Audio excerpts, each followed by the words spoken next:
जय जगन्नाथ श्रोता बंधु रोजगार रे वृद्धि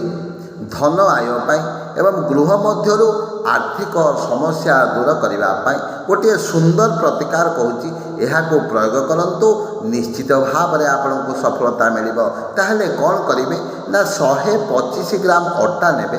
से कौन करेंगे 108टी गोली तैयार करेंगे एवं आपण घर पाखे पुष्करणी में ताकू नहीं 108 थर पकेबे एवं जिते बड़े आप गोटे गोटे गोली को पुष्करणी मध्य पकेबे से ही समय मने मने आपणकर इष्टदेव को आप स्मरण करेंगे एभली भाव में 108 दिन लगातार करंतु देखिए निश्चित भाव में आपणकर समस्या दूर हो अब जो प्रतिकारटी आपण मानक सम्मुख में उपस्थापन करुच्ची आध्यात्मिक शास्त्रर कल्याणकारी उपाय यही पुस्तक यही प्रतिकारटी वर्णित अच्छी तेणु यह प्रयोग करंतु निश्चित भाव।